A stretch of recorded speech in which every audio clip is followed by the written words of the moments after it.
And it is official. We are back at it like Torah addicts out of rehab. As you all know, posted a little while ago that we was going to be starting a Torah portion recap. So be patient with us. We have our studio setup that's happening right now. I'm going to get it cracking with one of my favorite Tazadak Nagayanium. Tazadak, righteous, Nagayanium music. We're going to give time for Mashmachayim. We're going to give time for family to pile in here also. All right, so while we do that, I'm going to start a screen share. All right, right now. All right, and this is one of my favorite tracks. You already know, and this song does not get the whole copyright infringement whole thing. None of the track. Let me say this. We have an aquaf that's with us today. Na-ha-na-yah. Na-ha-na. Na-ha-na means gift. All right, so all praise to God of Abraham, Isaac, and Jacob. We are not alone in the Hebrew house studio. We have a daughter that's in the same steps of Akwath Ra'ashwan, and the same steps of Akwath Amath, and the same steps of Akwath Kanai, and the same steps of, let's say, our mothers, Sarah, Leah, Rachel, Rebecca, all right, Zilpah, Bilhah, all right. So, all right, and salute to all of our Benathian, all right, our daughters, Naquayim, all right, Naqua, all right. In the same vein as that, Amaria. So we have an aquaf that's going to be ministering with us, and I pray that YaHaWa allows these concepts and these visions and these aspirations of what I've been speaking of personally come to life. Let me go ahead and come to this. Hey, Shalawam, who just joined. All right. Make sure, remember, hey, I need to get this conference call number, but let me finish giving an introduction to this aquaf, the sister that's ministering with us today. Let me go ahead and turn the camera on, make sure you all can see me well. Shalawam, Yasharahla. And I need some glasses, like dummy extra bad. All right, so with that being said, we're going to get it cracking. All right, I want to introduce the aquaf that we have. She's not going to be on camera. She's going to be on the sidelines. The camera's going to be off whenever we read. She's going to be doing the audible reading. The sister's name is Nachaya. All right, let me pull up this real quick. All right, y'all know me. I like to screen share. So as we do this, all right, well, let's do Bayman Brothers first. All right, let's get started with this real quick. All right, so. Now, and you can hear me. Put a 7 in the room if the Nagayan is the Y. If the audio is good, put a 7 in the room. If the audio is bad, so let's get it cracking. You can put up with the order. We'll also get a conference call. All right, so we're going to get the conference call started. All right, and I think we're going to be doing this for a second. It's been on my spirit to minister. All right. That being said, turn the volume down just a bit and make sure that everybody can hear us well. All right. All right, so you can put it on if you're watching on YouTube or Facebook, put a 3 in the comments. All right, put a 3 in the comments. Brother correct, and we're waiting for a few friends and family members. Remember, our teaching class is all go in, come out, go in, come out. It's probably going to be a book. All right, probably going to be a book. Keep it to it. I said earlier, we have a sister that's with us. Her name is YaHaWa. I hope I said that right because I'll forgive me for that. I'm going to go to this precept real quick, and this daughter of Israel is going to be reading with us today, and we want to encourage all of you daughters of Israel to participate, to help, to assist. There is no greater wedge in the Israelite community than the fathers and mothers, the husbands, the wives, the brothers and sisters, the sons, mothers, fathers, brothers. There's no greater wedge. So unity is our greatest power. We have that. So we have unity. So I'm broadcasting live from Isaac. Forgive me if you see me squinting a lot. I need glasses bad. So if you see me squinting a lot, forgive me. So let's get back to this. But now, if you don't want to get the conference call number. All right, so we're going to start the conference call number. All right. And then while we're at it, let's do this. Your name is very important. Knowing what your name is, Hebrew is very important. All right, so first of all, let's say this. For the children of the prophet, we are the children of Abraham, the children of Isaac, the children of Jacob, Zilpah, Bilhah, Leah, Rachel. I mean, some of us are the children of Ham. Some of us are the children of Ishmael. Some of us are the children of Edom. All right. As far as I know, as far as my stance, the fathers come from the two tribes of Judah and the tribe of Gad, which is the North American Negroes and North American Negroes. All right. So this is what I respectfully stand on. So knowing that the Most High told us that we in captivity, our names changed, we would lose our heritage, more specifically. We would lose our heritage.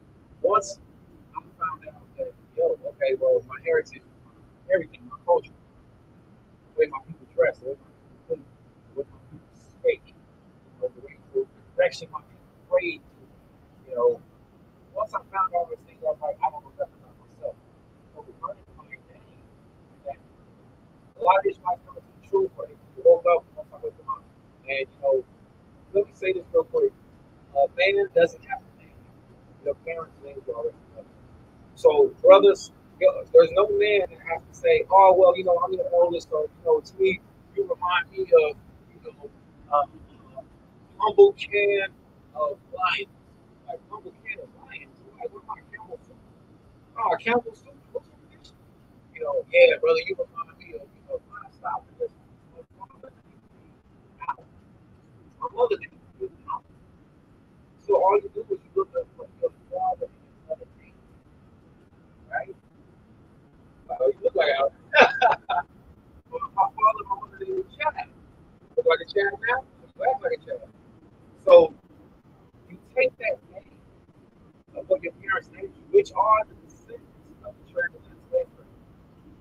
You take that name and you say, what does this name mean? That's it. What's the name Chad meaning? What's the name Alec meaning? What is the name Taz meaning? What is the name Bell meaning? What is the name Terrence meaning? What is the name if parents did name from? What is the name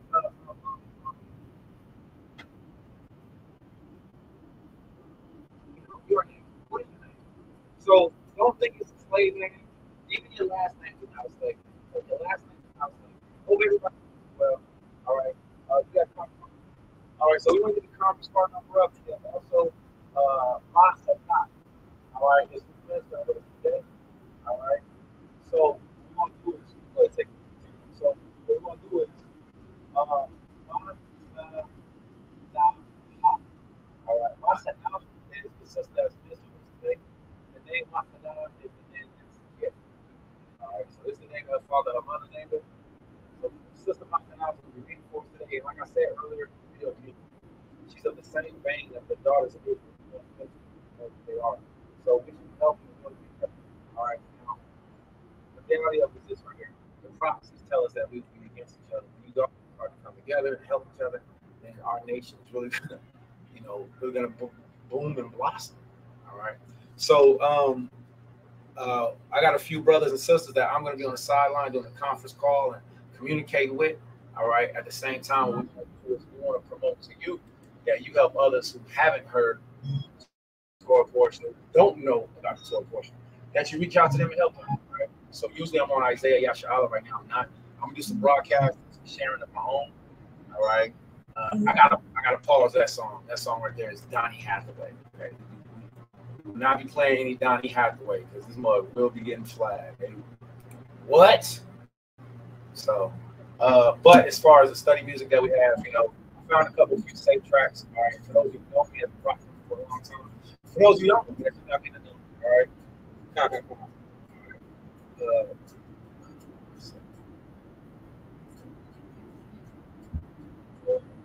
One second, everybody, open the shop, please. 1 second, open the shop. All right. 1 second, open. All right. All right. So, for a while, everybody that's tracking. So, we are rocking with the brothers. We're going to share this. And now, since I haven't asked, if you see me do a lot, I'm having eye issues. All right, I need to see the doctor so bad about my eyes. So Well, we do have a minister, like I said, Sister Makanah. She's going to be reading with us here for us today. After each house, we're going to go through the Torah portion. And I'm not going to do the breakdown as we do. Laura, which please, we're going to allow her to do as many of you and women of Israel. That's what I'm talking about. As many of you men and women of Israel have been before. I know that operating Torah portion for the time free that can always have to do. And many of you have, and it's a life-changing thing to do. It's a wake up. It's a spiritual growth that happens. So while the sister assists with that, at the end of it, we're going to do like we usually do. The sister, she's learned the ahshara, the YaHaWa, the isha. We expect you to say that with us, all right? What we just said was all that YaHaWa has said. A lot of our pastors have failed us. If you click on this link right here, the track on YouTube, you get the same track, the same, it's my study group, all right? But their name is Baby Brothers, all right? I'm going to turn it down just a little bit because I don't want any audio interruptions, all right? And then the simple reason is very soft voice, too. So, with that being said, this is for every man, woman, and child that wants to hear the law, statutes, and commandments of God. When we say God, we say YaHaWa, because this is the language and the pronunciation that we that the Paleo people spoke. If you're watching, I'm going to ask you, I'm going to encourage you. Baba Prashad, please share this out. Don't just watch me, but watch my others. All right, don't just be a spectator, be a person that helps. All right, you're going to get an apple and out at least 10. All right, so hand out so people can hear. All right, so take our time to do this through really good really care. All right, I like to play with combat. That's my thing. Okay. We're teaching for everybody. So if you're watching, take the time to share. All right, so I want to share this real quick. All right, we're going to start with the screen share. All right, so bear with us. All right, you can see this on your screen, but you should be able to. All right, we'll make this smaller. Ha, ha, repeat after me. Ha. If you're in class, you repeat after me. Ha, na, and last but not least, ha. This pronunciation is ha, ha, na, and ha. I love teaching. I love teaching everybody. All right? The scripture says the Most High, he's not happy with a wise man that not saw that. The scripture says, without finding the man of understanding, clear down the steps of his door. You're not at my door. I can't do nothing about it. All right? But if you come to hear and teach, share with everybody. Ma, ka, na, machana. All right? The word machana, it means to give or to be a gift. All right? So the woman's mother's father named machana. I don't believe in changing people's names. When I meet Israelites, I would be like, oh, well, I'm going to call you this, or simply, do your prophecy. That's good. That a woman isn't beautiful just because of her appearance. All right, let me help you all with that. All right, all right. Proverbs chapter 31, KJV. Proverbs chapter 31, KJV, Blue Letter Bible. All right, now let's switch this screen to everybody. If you're a woman, you should read Proverbs chapter 31. You should live by all my daughters. We got one lesson to my daughters. Over 16 years, no respect for women that operate like that. That's a religious lifestyle that's built up. All right, I want to give a salute to Sister YaHaWa and all of the rest of the daughters in Israel who have been operating that are living. It's not an easy road, but you daughters are going to help with them other individuals. Do your job. And I mention you women because you women are familiar with Proverbs 31. Proverbs 31 specifically tells you, just going down, look at this. She. Her husband is known in the gate. She maketh, she honors, she opens, she looketh. Her children rise up. Boom. The daughters have no idea how much respect the description of a worthy woman is. It all starts with your mouth. It starts with your mind, and then your mind controlling your heart, and then your heart quenching the fire. You have to make it to a cool, smooth vapor. And then out of that vapor, you allow gentle words to come out your mouth. And then your husband will lay down anything you ask to listen. All right? So salute to all you women who learn this. All right? There are spiritual tactics that you learn after you learn the scriptures. Just that someone will learn the scriptures, some didn't learn the scriptures, and they stop right there. You got to go deeper and learn the tactics. Now watch this. All right, real quick. She will do. She see gifts like emergency. She rises also while it yet like she considers the field. She girdeth up her loins with strength. The Most High gives a lot of honor to the daughters of Israel in their efforts, and it has nothing to do with appearance. All right, nothing to do with appearance. I'm happy to say I have no idea what I look like, none whatsoever at all.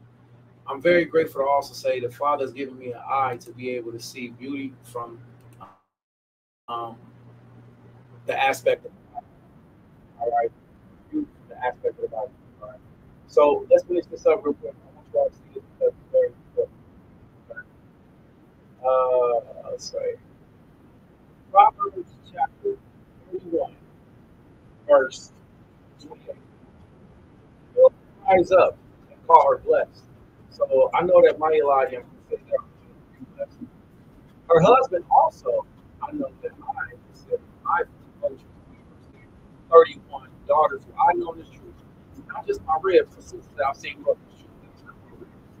Man, beautiful sisters at the summits and on the levels. Honorable. We consider you daughters blessed. Watch this. Also, he praises her. So Israelites, even though we do go hard, we do give reverence, we do give respect, we do give we don't so much to the ones who don't do it. It's not an even playing field. Of course, you wouldn't realize that. I'm trying to hold on to a false sense of power. The Father said, no, it's him, his son, man, woman, child, priest. So watch this. Once your daughters learn how to let go of that, Betty Wright, my favorite song, check this out. Daughters have done virtually, but now it's so it's the call. Here's the point. Favor is deceitful. Men of Israel, I need you to notice. Women of Israel, young men of Israel, I need you to notice. Let me get real close up to this. I need you all to notice. No matter what a woman does for you, it's deceitful. It's kind gesture. It's what a woman is supposed to do. It doesn't mean it's wrong. It's something bad. It just means that it's something. Scripture says favor is deceitful. Now, that's not the Shabbat. Now, this is a children's class only. Well, I use this question. Favor is deceitful. Many people that favor go to adult acts. Those things can also be deceitful.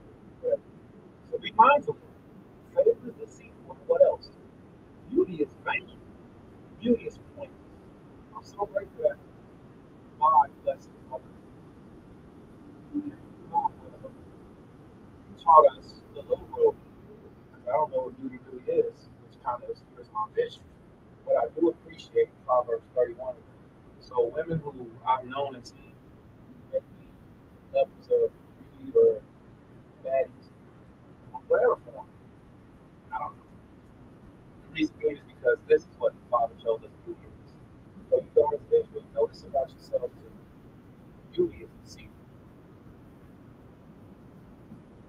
Excuse me. Favor is deceitful. And beauty is vain. But a woman that fears YaHaWa, she will be praised. So that's what now the world is turning over to, all the way from one brother that was to now how we're seeing everything unfilled, virtue starting to sleep. All right, it's not the right on the scrubs. Now, or not operating. It's a beautiful place, but now things are starting to change. The Israel will start to see what they're starting to see that they have to operate. So we're going to invite you all, if you're watching, we're going to invite you all to come tomorrow. We have the conference call right now. And also, if you're tracking with us, make sure you share this out. We're going to get some looks on system. Bring up our name so y'all can see it. Not, not, not, this is my young. So, not, pick up the six. So, we're going to have to handle all of this with discretion. Right? Do everything with discretion. The cameras. All right. If you're watching, all right, on YouTube or Facebook, Bible Shot Shop, please share it. Right?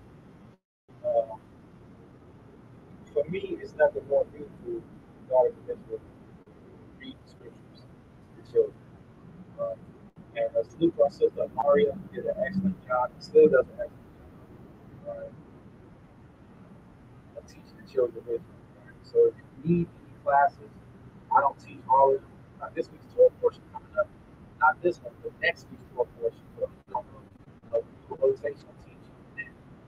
So I will be teaching next week's 12 portion, which will be on the 4th. So, without saying too much, what it was. All right. So, no? All right. I'm going to turn the music down. There we go. So we have the soft voice. I have to now speak up.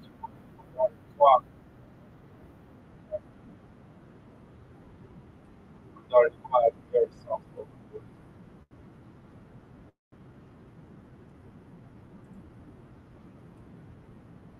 So we'll stop the screen share here. And respect for the daughters of Israel, and Israel, respect Torah, and all right, all praise. So we want to say you daughters of Israel, if you're tracking, I'm going to be on a separate device, and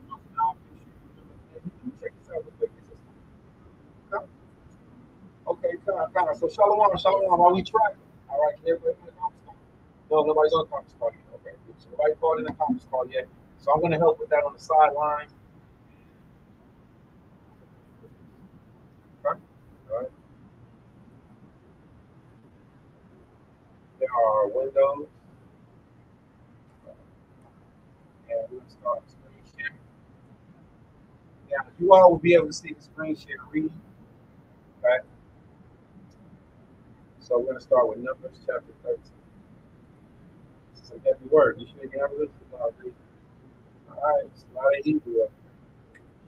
But remember this, our fathers, our mothers, our aunties, our sisters were the first teachers of this one. All right, are you on this one? Sister Makalel, show up. Shalom, Master Class. Hello. I'm happy to be here today. I'm happy to be with you today. I will go ahead and do the call out for the Torah portion this morning. ahshara, dabar, YaHaWa, isha, na shami. Hallelujah. ahshara, dabar, YaHaWa, isha, shami. Hallelujah. All that YaHaWa has said, what we do. All that YaHaWa said, we doing here. Hallelujah. God. The water. So this morning we will be starting with Numbers chapter 13, verse 1 through 15, verse 41 for the Torah portion. And YaHaWa spake unto Moses, saying, Send thou men, that they may search the land of Canaan, which I give unto the children of Israel. Of every tribe of their fathers shall ye send a man, every one a ruler among them. And Moses, by the commandment of YaHaWa, sent them to the wilderness of Protion. All those men were heads of the children of Israel. And these were their names: the tribe of Reuben, Shema the son of Zakur; the tribe of Simeon, Saphat the son of Hori; the tribe of Judah, Caleb the son of Jephunneh; the tribe of Issachar, Igal the son of Joseph; the tribe of Ephraim, Osha the son of Nun; of the tribe of Benjamin, Palti the son of Raphu; of the tribe of Zebulun, Adal the son of Sadi; of the tribe of Joseph, namely of the tribe of Manasseh, Gadi the son of Susi; of the tribe of Dan, Amel the son of Gamali; of the tribe of Asher, Sefer the son of Michael; of the tribe of Naphtali, Nahabi the son of Bospis, Shelach Bosfi; of the tribe of Gad, Gil the son of Makai; Though these are the names of the men which Moses sent to spy out the land. And Moses called Osher, the son of Nun, Yahosha. And Moses sent them to spy out the land of Canaan, and said unto them, Get you up this way southward, and go up into the mountain, and see the land what it is, and the people that dwell therein, whether they be strong or weak, few or many, and what the land is that they dwell in, whether it be good or bad, and what cities they be Shelach, they be that they dwell in, whether in tents or in strongholds, and what the land is, whether it be fat or lean, whether there be wood therein or not, and be ye of good courage, and bring up the fruit of the land. Now the time was the time of the first striped grapes. So they went up and searched the land from the wilderness of Zin unto Rehob, as men came to Hamath. As they ascended by the south and came unto Hebron, where Amnon, Shishai, and Tamai, the children of Anak, were. Now Hebron was built 7 years before Zoan in Egypt. They came back unto the brook of Eshcol, and cut down from thence a branch from one cluster of grapes with one cluster of grapes, and they bare it between two upon a staff, and they brought up the pomegranates and the figs. The place was called brook Eshcol, because of the cluster of grapes which the children of Israel cut down from thence. And they returned from searching of the land after 40 days.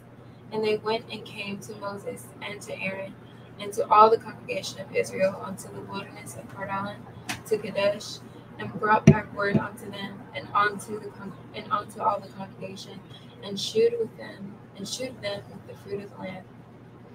And they told him and said, We came unto the land whither thou sentest us.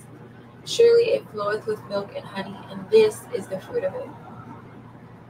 Nevertheless, the people be strong that dwell in the land, and the cities are walled, and very great. And moreover, we saw the children of Anak there. The Amalekites dwell in the land of the south, and the Hittites, and the Jebusites, and the Amorites dwell in the mountains, and the Canaanites dwell by the sea, and by the coast of Jordan. And Caleb stood the people before Moses and said, Let us go up at once and possess it, for we are well able to overcome it. But the men that went up with him said, We be not able to go up against the people, for they are stronger than we. And they brought up an evil report of the land which they had searched unto the children of Israel, saying, The land through which we have gone to search it, it is a land that eateth up the inhabitants thereof, and all the people that we saw in it are men of a great stature. And there we saw the giants, the son of Anak, which come of the giants, and we were in our own sight as grasshoppers, so we were in their sight. Moving on to Numbers chapter 14, verse 1. And all the congregation lifted up their voice and cried, and the people wept that night. And all the children of Israel murmured against Moses and against Aaron. And the whole congregation said unto them, Would YaHaWa that we had died in the land of Egypt, or would YaHaWa we had died in this wilderness? And wherefore hath YaHaWa brought us unto this land, to fall by the sword, that our wives and our children should be a prey? Were it not better for us to return into Egypt? And they said to one another, Let us make a captain, let us return into Egypt. Then Moses and Aaron fell on their faces before all the assembly of the congregation of the children of Israel. And Joshua the son of Nun, and Caleb the son of Jephunneh, which were of them that searched the land, rent their clothes. And they spake unto the company of the children of Israel, saying, The land which we passed through to search it is an exceeding good land. If YaHaWa delight in us, Then he will bring us into this land and give it us, a land which floweth with milk and honey. Only rebel not ye against YaHaWa, neither fear ye the people of the land, for they are bread for us. Their defense is departed from them, and YaHaWa is with us. Fear them not. But all the congregation bade stone with them. Shelach. But all the congregation bade stone them with stones. And the glory of YaHaWa appeared in the tabernacle of the congregation before all the children of Israel. And YaHaWa said unto Moses, how long will this people provoke me? How long will it be ere they believe me for all the signs which I have shewed among them? I will smite them with the pestilence and disinherit them, and will make of thee a greater nation and mightier than they. And Moses said unto YaHaWa, then the Egyptians shall hear it, for thou broughtest up this people in thy might from among them.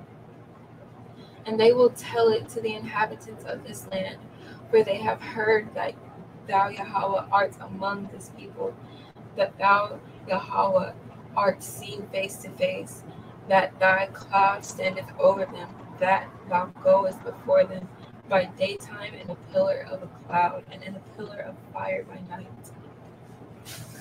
Now if thou shalt kill all this people as one man, the nations which have heard the fame of thee will speak, saying, because YaHaWa was not able to bring this people into the land which he swore unto them, therefore he hath slain them in the wilderness.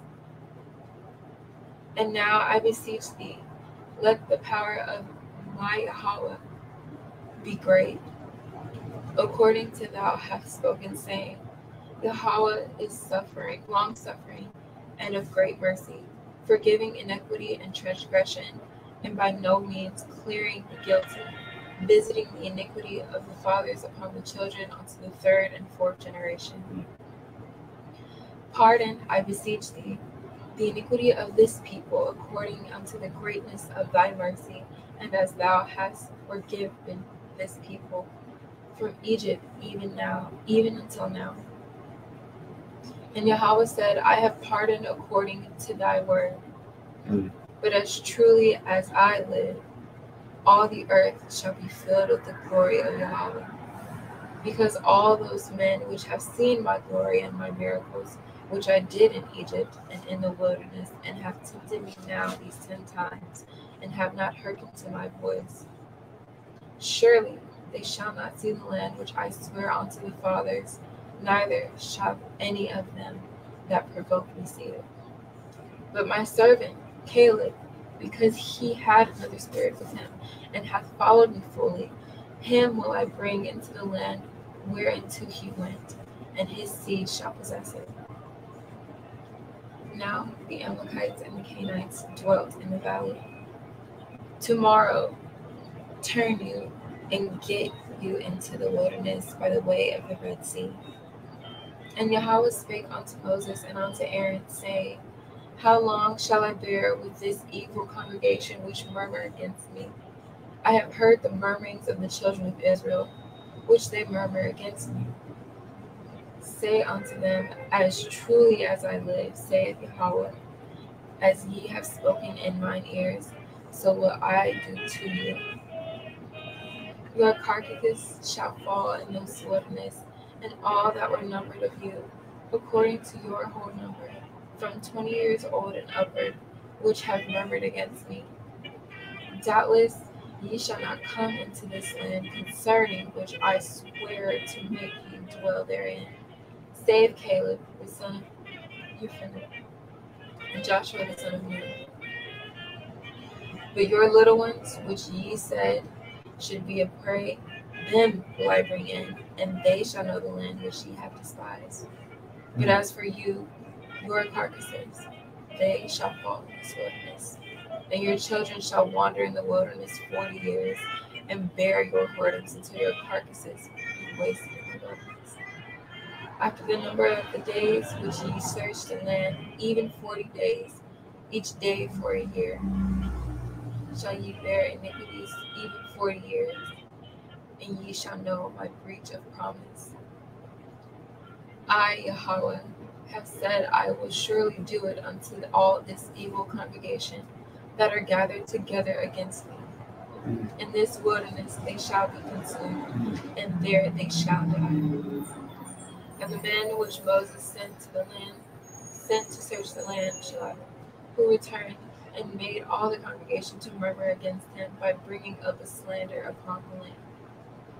Even those men that did bring up the evil report upon the land died by the plague before YaHaWa. But Joshua the son of Nun and Caleb the son of Jephunneh, which were of the men that went to search the land, lived still. And Moses told these things unto all the children of Israel, and the people mourned greatly.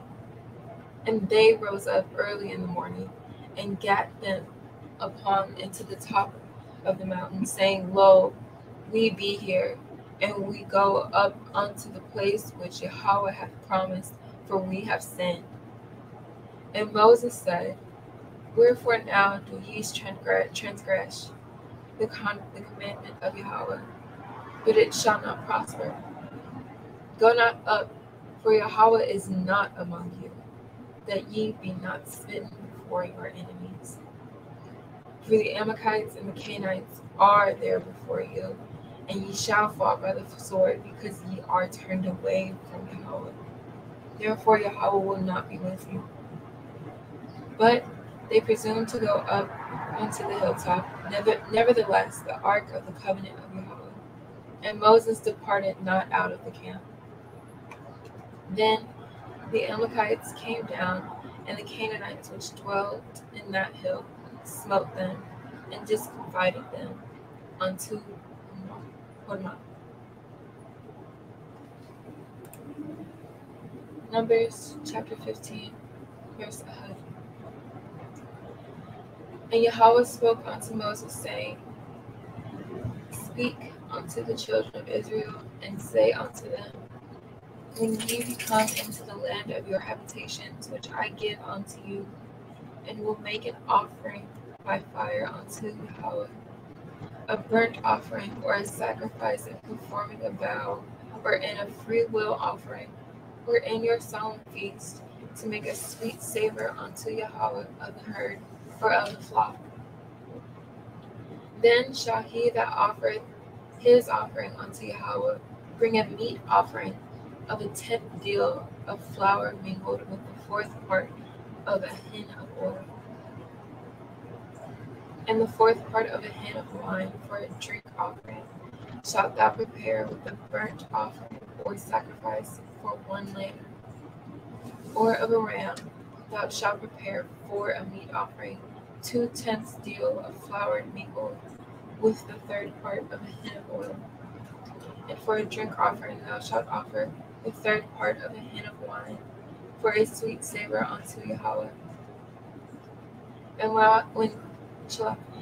when thou preparest a bullock for the burnt offering, or for a sacrifice in performing a vow, or peace offerings unto YaHaWa, then shall he bring with a bullock of meat offering of 3/10 deals of flour mingled with a half of hin of oil. And thou shalt bring a drink offering of half a hin of wine for an offering made by fire of a sweet savor unto YaHaWa. Thus shall it be done for 1 bullock, or for 1 ram, or for a lamb or a kid. According to the number that ye shall prepare, so shall ye do to every one according to their number. All that are born of the country shall do these things after this manner, in offering an offering made by fire of a sweet savor unto YaHaWa. And if a stranger sojourn with you, and whosoever shall be among you in your generations, and will offer an offering made by fire of a sweet savor unto YaHaWa, as ye do, so he shall do. 1 ordinance shall be both for you of the congregation, and also for the stranger that sojourneth with you. An ordinance forever in your generations, as ye are, so shall the stranger be before YaHaWa. One law and one man shall be for you, and the stranger that sojourneth with you. And YaHaWa spake unto Moses, saying, Speak unto the children of Israel, and say unto them, When ye come into the land whither I bring you, then it shall be that when ye eat of the bread of the land, ye shall offer up a heave offering unto YaHaWa. Ye shall offer up a cake of the first of your dough for a heave offering, as ye do the heave offering of the threshing floor. So shall ye heave it. Of the first of your dough ye shall give unto YaHaWa a heave offering in your generations. And if ye have erred and have not observed these commandments which YaHaWa hath spoken unto Moses, even all that YaHaWa hath commanded you by the hand of Moses, from the day that YaHaWa commanded Moses, henceforward among your generations. Then it shall be, if aught be committed by ignorance, without the knowledge of the congregation, that all the congregation shall offer one young bullock for a burnt offering, for a sweet savor unto YaHaWa, with his meat offering and his drink offering, according to the manner, and one kid of the goats for his sin offering. And the priest shall make an atonement for all the congregation of the children of Israel, and it shall be forgiven them. For it is ignorance that they shall bring their offering, a sacrifice made by fire unto YaHaWa, and their sin offering before YaHaWa for their ignorance. And it shall be forgiven all the congregation of the children of Israel, and the stranger that sojourneth among them, seeing all the people were in ignorance. And if any soul sin through ignorance, then shall bring a she-goat of the first year for a sin offering. And the priest shall make an atonement for the soul that sinneth ignorantly. When he sinneth by ignorance before YaHaWa to make an atonement for him, it shall be forgiven him. Ye shall have one law for him that sinneth through ignorance, both for him that is born among the children of Israel, and the stranger that sojourneth among them. But the soul doeth aught presumptuously, whether he be born in the land or a stranger, the same reproacheth YaHaWa, and that soul shall be cut off from among his people. Because that hath despised the word of YaHaWa and hath broken his commandment, that soul shall utterly be cut off, his iniquity shall be upon him. And while the children of Israel were in the wilderness, they found a man that gathered sticks upon the Sabbath, Shabbat day. And they that found him gathering sticks brought him unto Moses and Aaron, and unto all the congregation. And they put him in ward, because it was not declared what should be done to him. And YaHaWa said unto Moses, The man shall be surely put to death. All the congregation shall stone him with stones without the camp. And the congregation brought him without the camp, and stoned him with stones, and he died, as YaHaWa commanded Moses. And YaHaWa spake unto Moses, saying, Speak unto the children of Israel, and bid them that they make the fringes and the borders of their garments throughout their generations, that they put upon the fringe of their borders a ribbon of blue.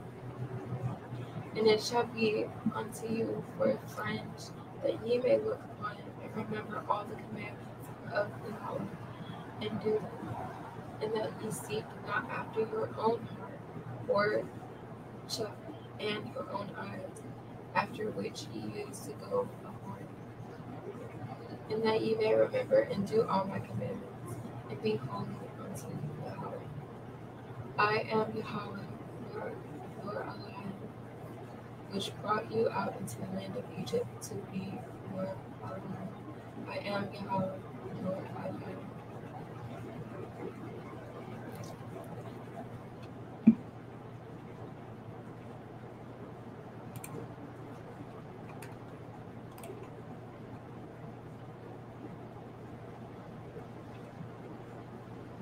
ahshara, Yasharahla, dabar, YaHaWa, dabar YaHaWa, na isha, na isha, wa na shamai. wa na shami.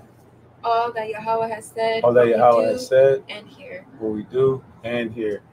Hallelujah. Tuara hallelujah. Hallelujah.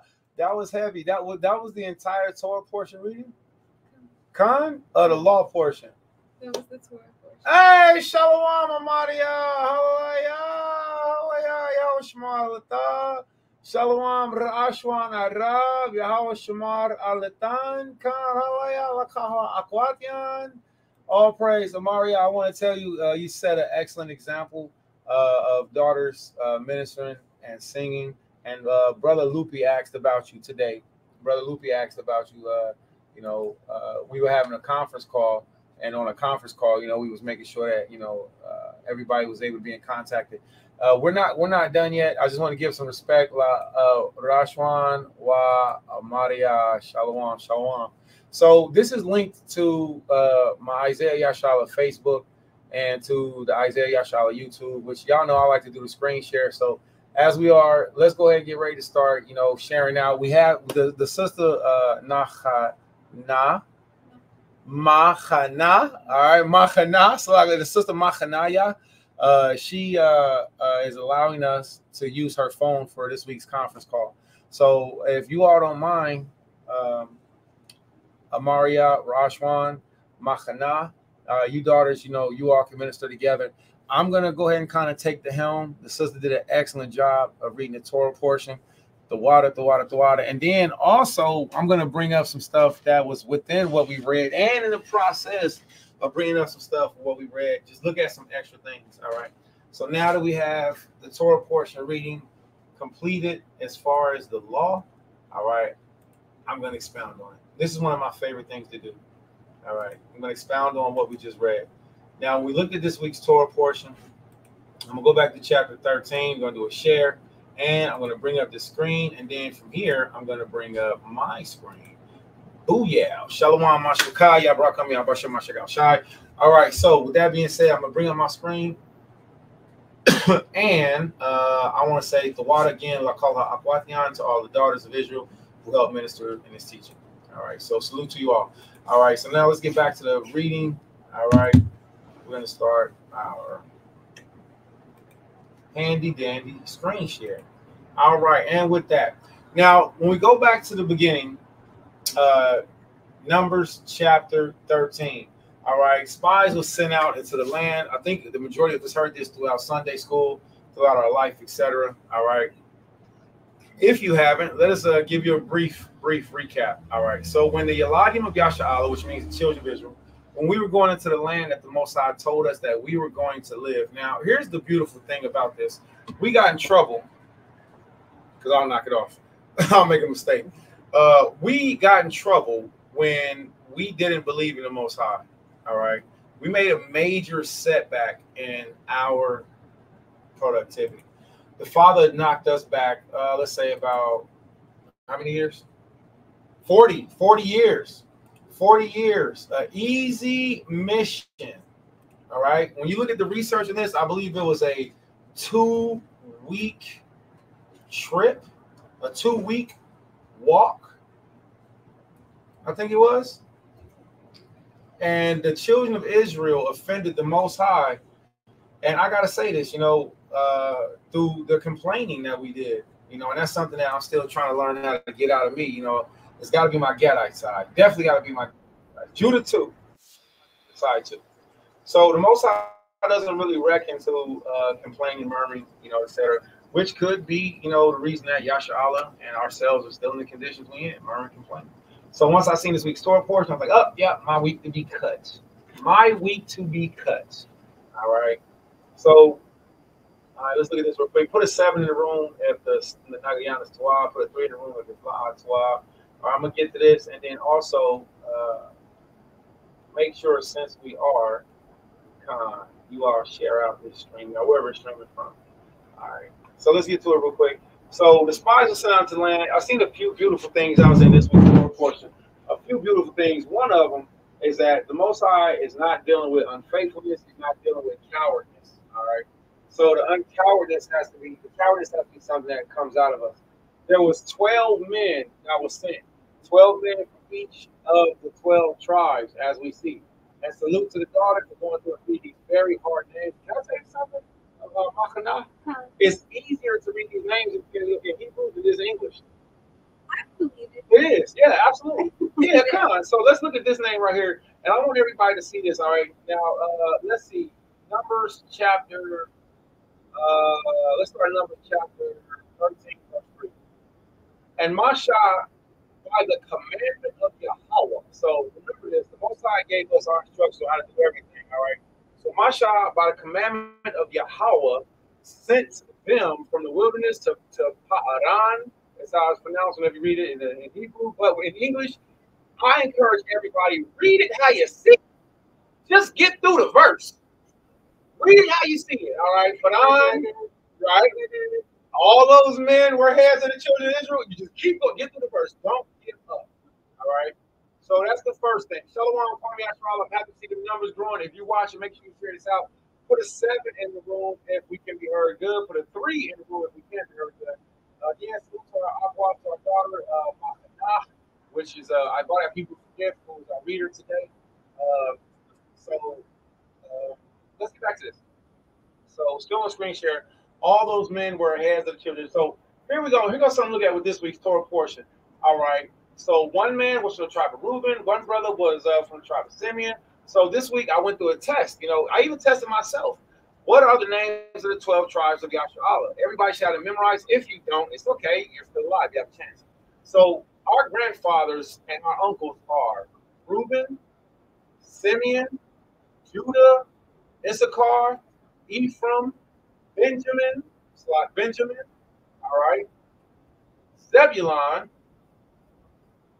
Joseph, all right, Joseph is on the list here. We'll explain that later. Dan, Asher, Naphtali, and Gad. Now, I'm learning for a good principle. I think 12 push-ups are fun. Just 12 push-ups. So 12 push-ups, name off the name of the 12 tribes. All right, you lose a bit, 12 push-ups. You got to name off all 12 tribes. If you don't get all 12 tribes, you got to keep going to push-ups so you get all the names right. All right, 12 sit-ups. Listen, you ain't do it right, brother. 12 squats, all right? And salute to my Banaf, YaHaWa. I was happy to speak to you today. I'm happy to hear that you want to start working on training, getting yourself back together. So, I mean, you ain't here a lot of them, you know, and my grandbabies. So I'm happy to hear that, baby. All right, so as we read this week's Torah portion, we see that the names of the 12 tribes are named off a list onto it. But the point of this is seeing that from the tribe of Simeon, right, the son, all right, Shabbat, the son of Hori, all right, or Shabbat. What I was saying was these names are easier to read in Hebrew than are in English. Now check this out. There was a man from the tribe of Judah whose name was Caleb, or that's what it says in English, Caleb, because it's the A after the E and sometimes Y or something like that. So I'm Caleb, right? So when we look at it in our language, what we do, go to the tool section. It's a lot for everybody that's walking, and watching. And the reason being is because I love to show what I know, you know, what the Father gives. So we're supposed to be teachers who want to, you know, teach other people how to be better teachers, not just students. So hold on, that's the name Judah, but let's go to the name Caleb. All right, so a man from the tribe of Judah whose name was Caleb. All right, so we have the word Caleb, but we have the characters Hebrew. This is Ka, this is La, and Ba. Ka, La, Ba, Kalab, Kalaba, Kalab. So we run them all together, Kalab. So the man's name from the tribe of Judah was Dog. All right, hey, what up, Dog? What's up, Dog? That's my dog right there. Hey, SHALAWAM, I used to get mad. I ain't no dog. Unless he was on some B-Dog. He was on some B-Dog. He was different, you know. That's my B-Dog. You know, but, you know, the name Caleb or Kalab is used 35 times. All right, it says the godly son of Jeshurun, all right, and the faithful spy who reported the promised land favorable by and urged its capture. All right, so that's one person by the name of Caleb. That's what we're looking at. And the point is saying is to say when we read in Hebrew, it's a lot easier to read than it is in English, which is just so beautiful. That's just a beautiful text. us were labeled, like myself, I was labeled special ed, which I do believe that I am. I do believe that I am very special in the gifts that YaHaWa has given me, and I don't fit in.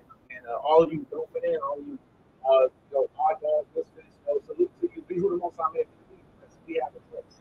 All right, and it's not about a social standard, okay? So, as those of us that was labeled special ed, myself, we go back and look at things. This English vernacular is stupid. All right. Now I can read this. It's just for them. All right, just for them. Just for them. All right. But when you go to it in the language it's written in, all right, let's see. Wow, so much beautiful. Look, beautiful. That's a word we're using. Beautiful. YaHaWa. The man's name is YaHaWa.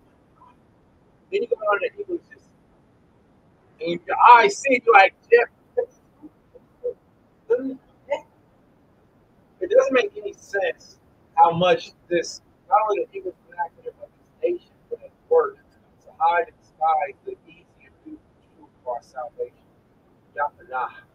All right, YaHaWa. So the point of saying that was to say, salute to the Agwaf and salute to everybody else who's ever done this mission of reading this week's Torah portion or any Torah portion to a long degree. It's not an easy thing to do. It's a very, hey, SHALAWAM, we got Lupi joining. All praise. Hey, Lupi, it says your device is not yet connected. You gotta get connected, brother. All right. Whatever you gotta do, get your device connected, brother. And here, let me put this in here too, because this is an open format. All right, this is an open platform. I'm gonna put this right here. Here's the link. All right, here's the link. All right. So this isn't a closed form. See that right there? Click on that link. Click on that right there, and you'll be able to be brought on screen. All right. If you got somebody that's got a question or maybe a challenge, something like that. Last week we had a brother that got on. He had a challenge, and that was fun. All right, Luke, what are you doing, brother? I'm gonna keep you from the studio. No, I ain't gonna do that. For 5 seconds. All right. But here's the link if anybody wants to join in. All right, you don't have to be on camera. You can present, bring something out. Now, I know that Luke wants to keep a bootleg movie night. I did also. I do also. Because there's things to show. Like I've been on this Julio. I got a lot to say about that. I got a lot to think about that. For my stance, those Levites, Benjamites, Judites, Reubenites down there in Florida murders. So again, if anybody would like to join, you can go to the comment post. Click on this link. It'll bring you in. All right. Let's go back to our screen share real quick. All right. So go back to our screen share. Back to this Torah portion. Again, all right. We're doing the reading. And it's not an easy thing to read the Torah portion. All right. It's not an easy thing to read the whole reading all the way through. All right. So ending it off, when we see this week's Torah portion with Numbers chapter 13, the 12 spies that were sent out were supposed to go out and do what? They were supposed to go out and come back with this type of report. We grab something for us real quick. We grab 4th Maccabees. All right, I have to grab it from an online source, okay? And I'm going to pull it up with everybody on screen too, all right? The 12 spies were supposed to come back and say stuff like this. Yo, they got dummy food over there. They got mass food. I mean, the grapes clusters is like this big. I mean, like one grape, you feed the whole family.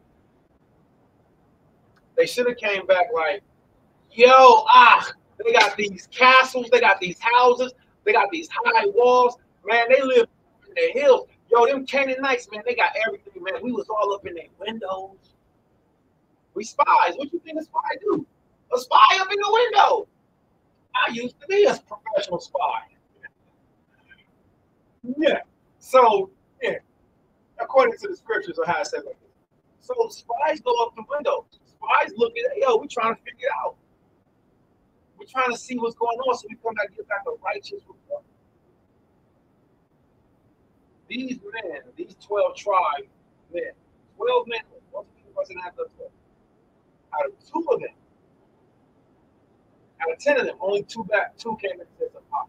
The other 10 came back with a bogus report. Hey man, it's gonna be a lot of work. Hey man, the houses are too big. I'm trying to say, hey man, we seen these tall, handsome people over there. Man, we seen these gigantic Canaanites, Hamites, the descendants of the Nephilim is over there in the land. So instead of coming back and saying we can do it, let's go whoop everything.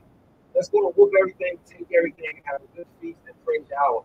Instead of that, we get back here to negative report as we 10 of them came back, gave cowardly reports. All right.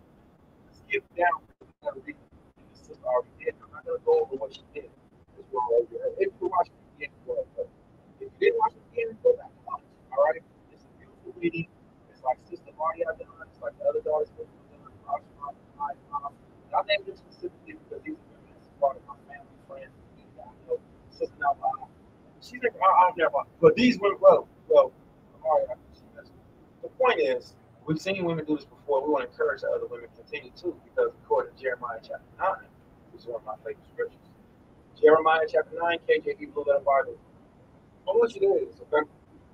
I want everybody to hear this and see this. Now, I'm not going to go into it too far. It don't matter how many times I've read this scripture. We're still waiting on women to actually pick it up. Jeremiah chapter 9, verse 1. The Most High says, "Oh, that my head were waters, and my eyes a fountain of tears, that I might weep day and night for the slain of the daughter of my people." So YaHaWa says that he weeps for the daughters of Israel, right? He says, "Oh, that my head were waters, and my eyes a fountain of tears." That's not beautifully poetic. YaHaWa don't say he weep for everybody. He said that I might weep day and night for the what? For the slain, which are us, of the daughter of my people. So notice, you black woman, it's you so-called it's the polite Puerto Rican, Cuban, Dominican, North American. The Most High says he weeps for you. Don't say weep for the Arabs, East Indian, the Chinese women, the Japanese women, the white women. They don't say that. It says the slain of the daughter of my people. These are the Israelites.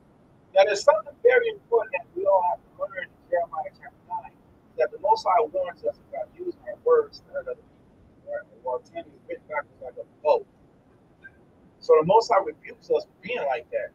And then the Father says he's going to do something very specific. He tells the women, and you women have a very powerful responsibility. And I want to read this to you, okay? So we're going to go to Jeremiah chapter 9, all right? And I encourage you all to start at verse 1. After you read this, start at verse 1 so you get the full narrative, okay? All right. Jeremiah chapter 9, we're going to start at verse 18. Let them make haste. What does make haste mean? It means to hurry and take up a wailing for us. Black women, Mexican, Puerto Rican, Indian, Cuban, North American, Indian, etc. We need to stop fighting us and start fighting for us. Stop crying at us and start crying for us. I said that you women are supposed to make haste, take up a wailing for us. Then after you do that, those of you who probably have heard this verse many times, and you can never hear enough until you finally start doing it. The Most High says that our eyes may run down with tears, and our eyelids gush out with waters. In case you didn't catch that, once the black woman softens her heart, becomes a child of the Most High God, and starts crying for the men of Israel, praying to God for the men of Israel, instead of being opponents of us, then our eyes will start to gush out with cry. Stop trying to match hard with hard, all right? And stop trying to fight against your husbands, your fathers, your companions. Stop trying to fight against us. The Father tells you exactly what to do right here. All right. Jeremiah chapter 9, verse 17. Thus saith YaHaWa of hosts, consider you and call for the mourning women, that they may come, and send for the cunning women, that they may come. Let them make haste to take up a wail for us, that our eyelids may run down with tears, and our eyelids gush out with waters. For a voice of wailing is heard out of Zion, or in other words, a voice of crying is heard out of Jerusalem. Wherever we are, black people, I'm going to use my nationality tribe specifically. Judites and Gadites, North American Indians, Negroes, Villagichi, Reubenites. We're being murdered in the streets everywhere we go. Caribbeans everywhere we go. So out of Zion, you women should be mourning, and Zion literally Jerusalem too. You women should be weeping and mourning for us instead of being our opponents. The scripture says, how are we spoiled? This isn't a good phrase. It's spoiled. It means something's been taken away from us. We are greatly confounded. Niggas is dumb. Excuse me for saying it like that, but confounded is dumb. And we are dumb. The Most High even calls us sottish children. This means stupid too. Why do he call us sottish children? We lost that. So we're confounded. We are greatly spoiled. It says what? Because we have forsaken the land. Because our dwellings have cast us out. Hear ye the word of YaHaWa, O ye women. So now we see what? Jeremiah chapter 9, verse 20. Yet hear the word of YaHaWa, ye specifically. So if you don't want to hear from me, you don't want to hear from your father, you don't want to hear from other man, you have a, will you at least listen to God? When women rebel against their husbands and their fathers, you're rebelling against the Most High. YaHaWa rebelling against God. You're looking at a tangible man, looking at us. But you're actually rebelling against the Most High. You're out of nature. So will you at least listen to him? Yet, hear the word of YaHaWa, O ye women, and let your ear receive the word of his mouth, and teach your daughters wailing, and every one a neighbor's lamentation. So, we're not supposed to be teaching your daughters bad music, bad music. We're supposed to be teaching them right good ways. All right?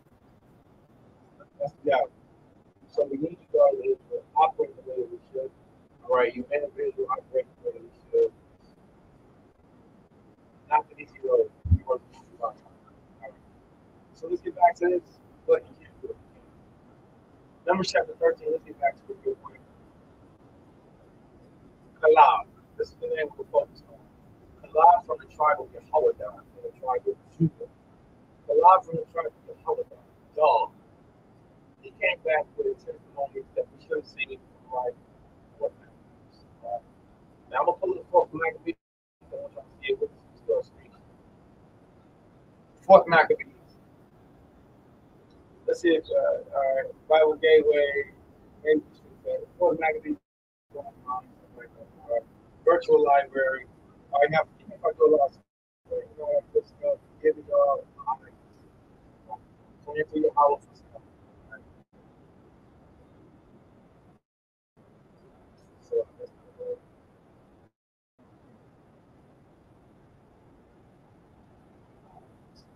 Bible Gateway, Fourth Maccabees. Let's see. If we can find it there. If I can find it there, I can read it to you. Okay, is this Fourth Maccabees? Oh, wow. I am so happy to be able to find this and share this with y'all. Regardless, for those who know me, I love sharing. I love sharing the things that I know. All right, so check this out. Here's this here. Here's the link for it. Fourth Maccabees. All right, here's the link for it real quick. All right, so we're going to go down into it. Now, Fourth Maccabees is so powerful because it's actually a teaching on the spirit of wisdom. And I had this principle for a long time, and I'm hoping, Machana, hoping that you'll work with us on it. You work with me on it. The concept is to have the daughters of Israel to do specific teachings with me. And I got to stop speaking my ideas because I keep seeing other people with great publications and people that work with them. I keep seeing them do my ideas. So I got to stop saying my thoughts out loud. So the Most High's will kind of, Most High's will kind of now get worked out, right? So let's get to this. So when you're reading on Fourth Maccabees, it's so powerful because you're seeing the spirit of wisdom be taught to us. And it's Flavius Josephus who actually wrote Fourth Maccabees, all right? So that's pretty cool in itself. All right, I'm about to prove a most important philosophical principle. Godly thinking is supreme over emotions and desires. I would be giving you good advice than to pay close attention to philosophy. So at the time frame when a lot of people, friends and families, etc., thought I was bugged out, which I was called bugged out and all kind of other wonderful things, I actually started studying philosophy. All right, so philosophy is a safe space within this truth if you study the correct philosophy first. All right, so with that being said, Flavius Josephus is one of my favorite philosophers. All right, you might not have seen this one, but he is. Also, you have philosophers such as Philo. Okay, Philo, which is the phrase philosophy was coined from Philo. Philo was an Israelite Negro who went to go and look at the face of the white man, the devil himself. All right, let me show you. Caligula, Caius, Caligula. All right, we'll do a real simple search.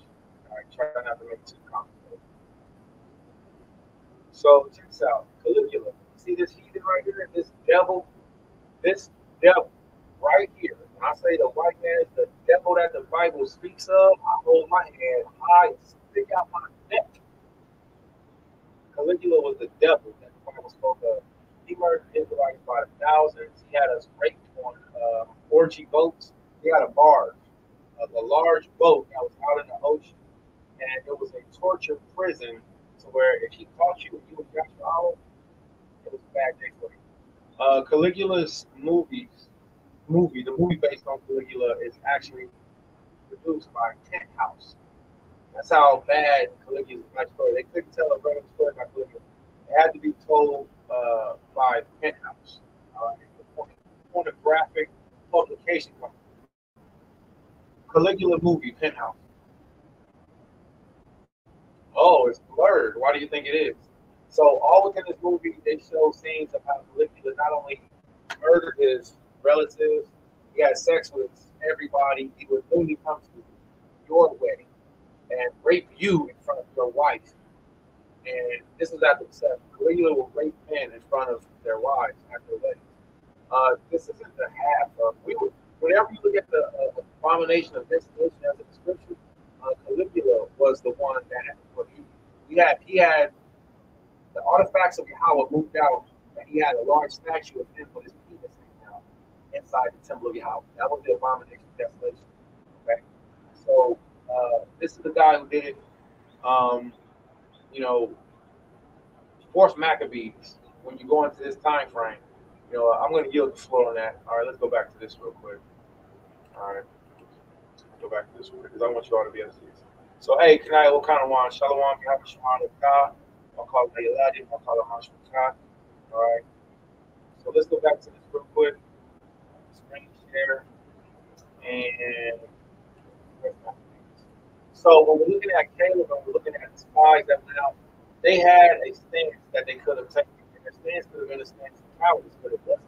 So the spies that went out, they came back. The report was 2 of them positive after the other, what's that, 10, cowardice, can't do it, there's too many reasons, too many excuses, and that's something I see for me. I hate excuses. I like reasons, but I hate excuses. So, that's something I gotta fix and finish myself too. All right, so we're in Fourth Maccabees. We're gonna break this out real quick.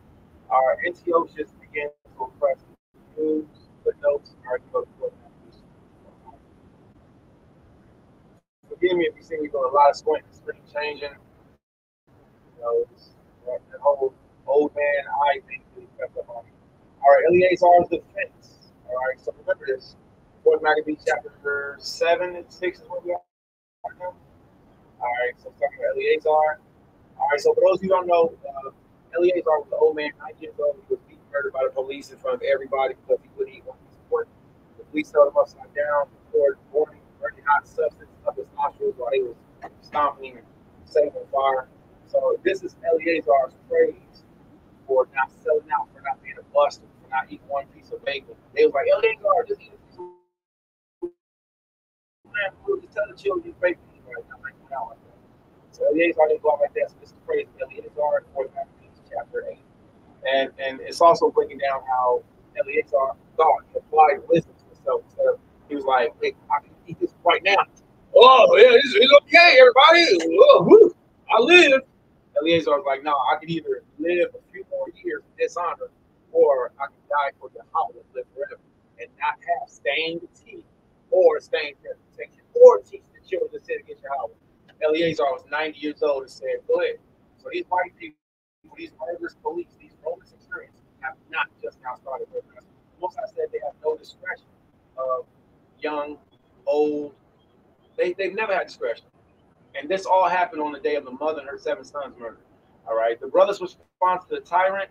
So I encourage everybody, if you know the story of 2nd Maccabees, chapter 6 and 7, go and read 4th Maccabees. I gave this to my friends and family a long time ago. All right. Now,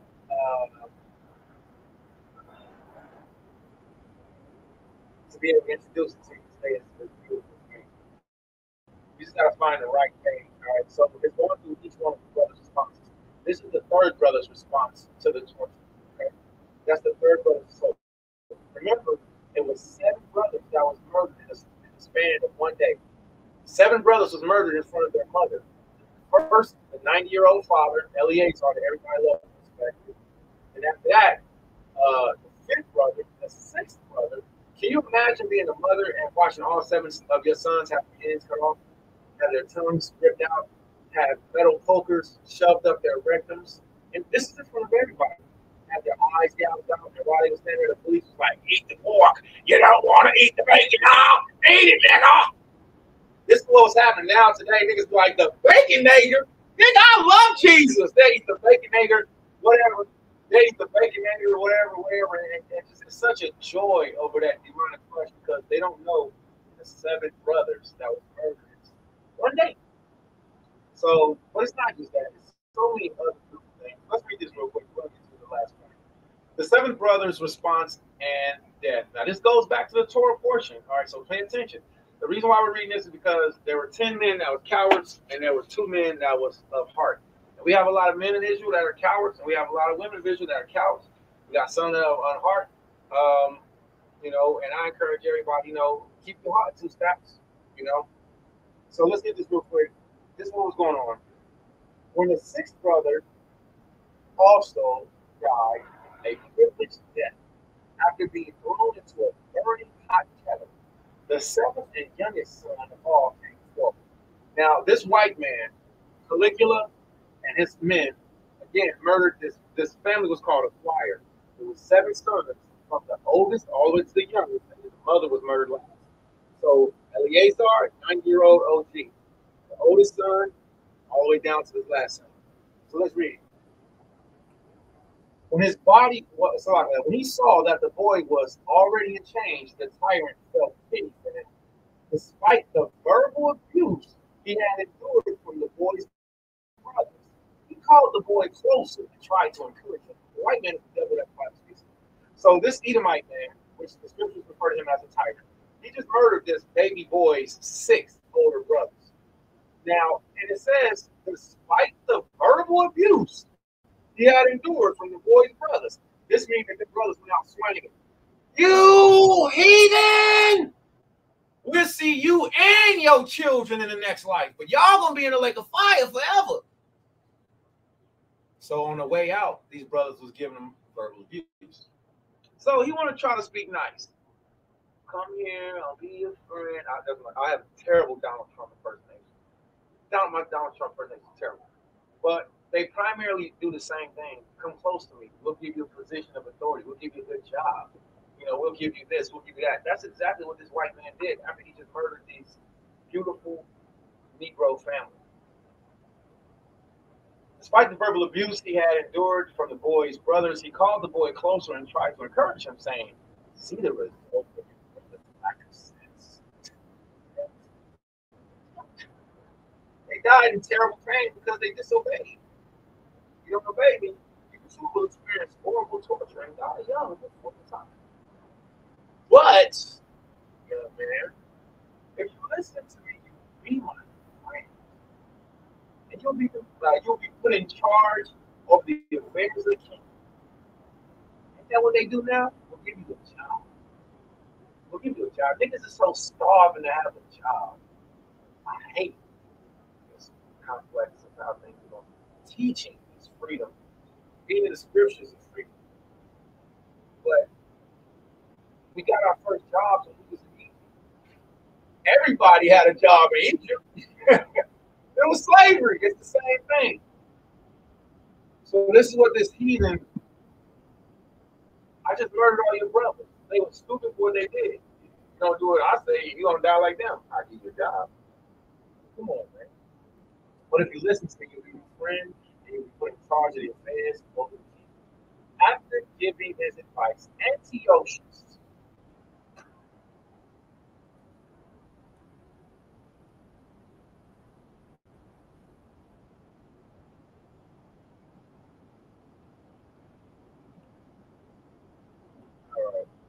Antiochus. Let's look at Antiochus real quick. This is Antiochus. We got the screen, the conference call. All right, we're gonna start the conference call number. If anybody want to join the conference call, Antiochus Epiphany. You want to look up how wonderful Antiochus Epiphany was, and the slaughter of the mother of 7 sons. History's all that. Most notorious. Let me drop this link in here for you all to have. We're going to start the conference call number also. If anybody would like to join, here's the link.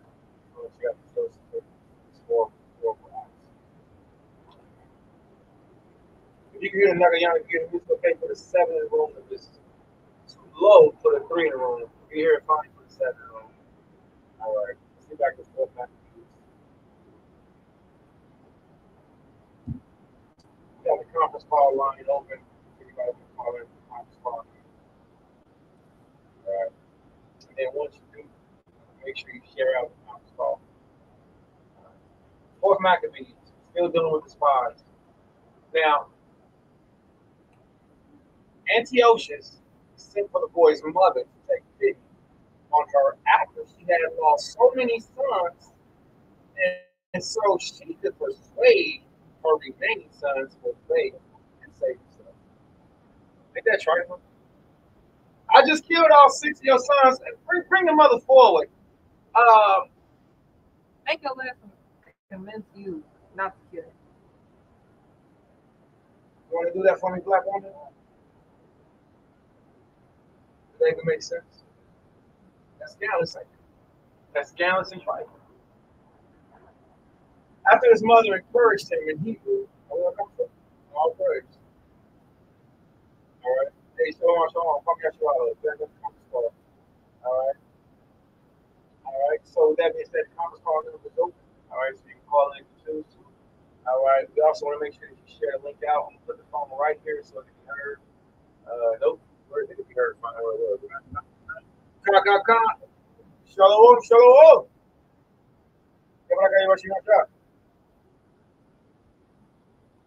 All right. So, all right. So we got the conference call number up for those of you who aren't able to do internet. And this is how I feel it should be on the Shabbat. Now, today our timing was a little bit off, a little bit wonky because we were trying to do a lot of stuff. Salute to our Machana, who was a big part of this. Our brother Lupi was a big part of this. I haven't been able to be on the conference calls that we have on the Shabbat because I don't have access to call off the phone. But if we have visual and we have audible, then everybody can participate. So I want to encourage everybody on the Shabbat, please work on sharing out, making sure everybody can be a part of, and making sure you can bring this word to others. All right? So let's get to this. Lupi, man, I love you, brother. Salute. Let's get and get that number up, that conference call, man. Get the family up.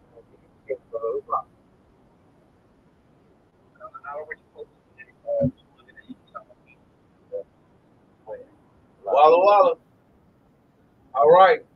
So let's get it real quick. So back to the reading. So let's see the mother, right? Verse 7. After his mother encouraged him in Hebrew. That's the first thing.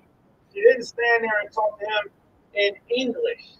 She said, after his mother encouraged him in Hebrew, it says, we'll discuss it later. He said, let me go. I want to speak to the king and all his friends. That's a little boy, right? That they were happy with the boy's announcement. So they quickly let him go. He ran to the nearest container of boiling coal and said, you unholy tyrant of all evil people, you are the furthest from Yah. You receive the kingdom and all good things from Yah. So why would you have felt no shame for murdering the servant, y'all servants, and torturing, hold on, and torturing the champions of the godly way of life? For these actions, justice is waiting for you with a stronger and everlasting fire and torture, from which you will never, ever be released. As a human being, weren't you ashamed? You are a wild animal. You cut out the tongues and abuse those and torture the people who have feelings just like you and who are made in the same flesh and blood just like you. By dying honorably, they fulfill their righteous duty to Yah. You, however, will howl bitterly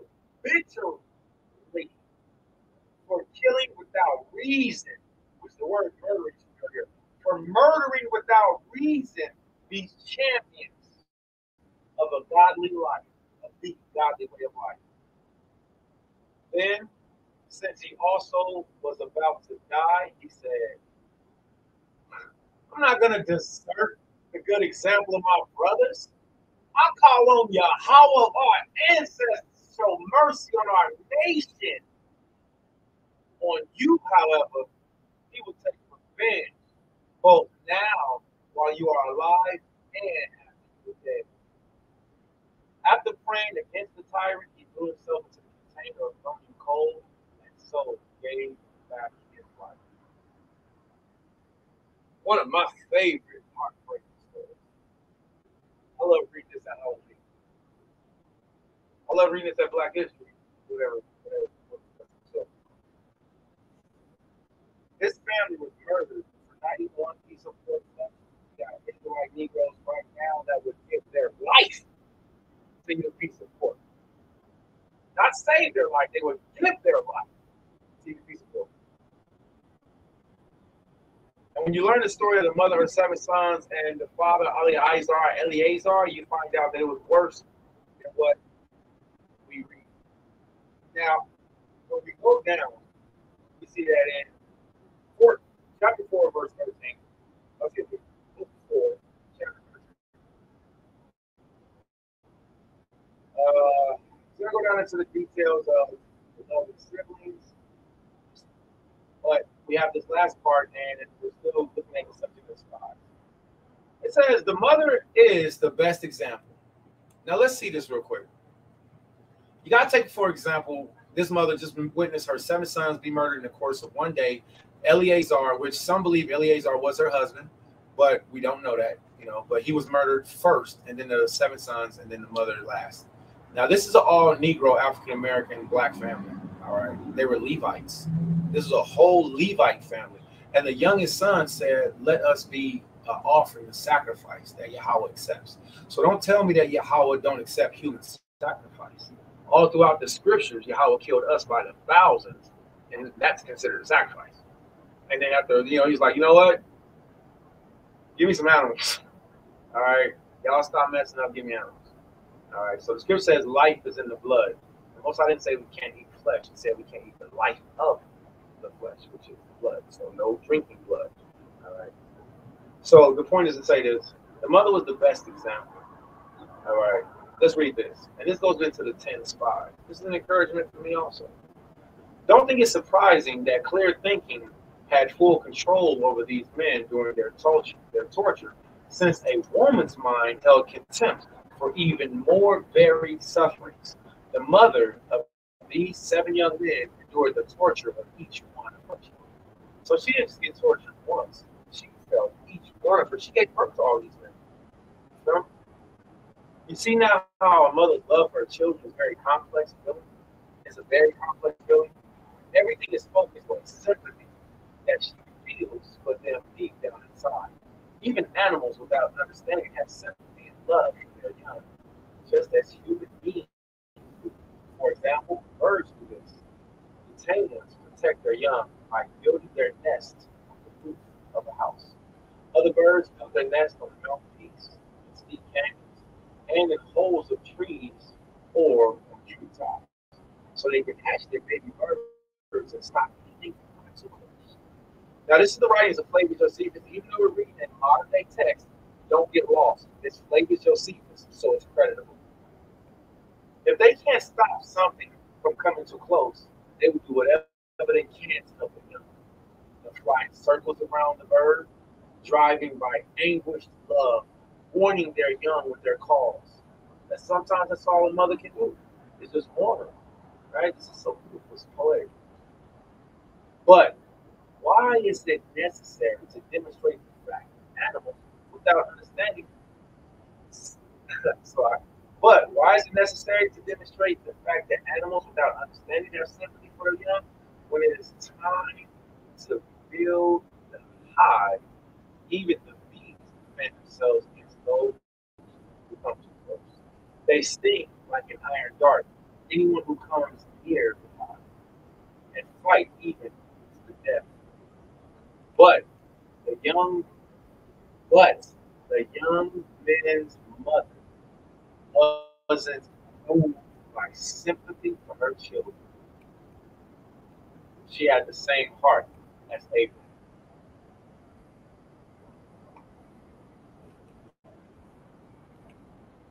Whose daughters of Sarah you are, KJV.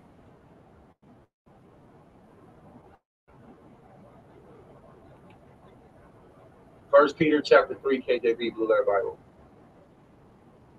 I gotta speak on this real quick. All right. First Peter chapter 3, verse 6. All right. First Peter chapter 3, verse 6.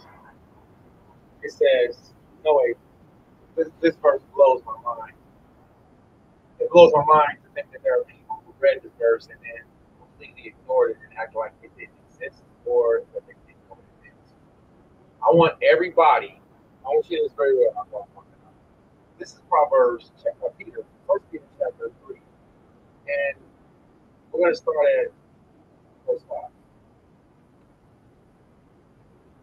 For after this, after this manner, in the old time, the holy women also who trusted YaHaWa adorned themselves, being in subjection unto their own husbands. Even as Sarah obeyed Abraham, calling him Lord. The Hebrew word Lord, Adon, calling him Lord. Now here's the kicker. Whose daughters you are, as long as ye do well and are not affrighted with any amazement. There's a lot that's in there that women have to pick apart and men have to, process and be like, oh, she's supposed to call me Lord. And women like, oh, okay, all right. Submission, being adorned with, with what? It's not talking about outer appearance. It's talking about inward, beautiful character and nature, which you can find in Clementine homilies if you want to learn about it. Clementine homilies. Start at chapter 16. And when you get around to chapter 19, you're going to learn about the beautiful anointing and all comes from inside the mouth of speech and heart. Right? It's nothing out. Nothing. All of it changes, fades, says, doesn't. So none of it is out. Shapes change. They go out, they go in. They go home. It's bigger. So it's not that. It's the inner beauty of the character of the whole teaching that YaHaWa tells us is what the rights of humans look for. Right? It's a bad human, a bad spirit, a bad energy, bad words. That's what it does. So go and read that for yourselves. I'll read it to you. So, First Peter chapter 3, verse 6 it says, even as Sarah obeyed Abraham, calling him Lord. But here's the part again. Whose daughter you are, you women are the daughters of Sarah. And then look, this is a Bible. As long as you do well. So you can stop being considered the daughter of Sarah because you stop doing well. And are not afraid of any amazement. Some of you finicky, jumpy, no one-way women, which in other words means they have multiple ways. They're not one. They can't keep up with them because they can't keep a straight line. These women that are like this, these women are honorable that are straight line. Daughters who can't stay in the same vein, you're easily moved, you're easily affrighted with amazement. And I would love to break this this down. It's just that we don't really have time to, but oh wait, we have time. So when it says Sarah obeyed Abraham, calling him Lord, whose daughters ye are, as long as you do well.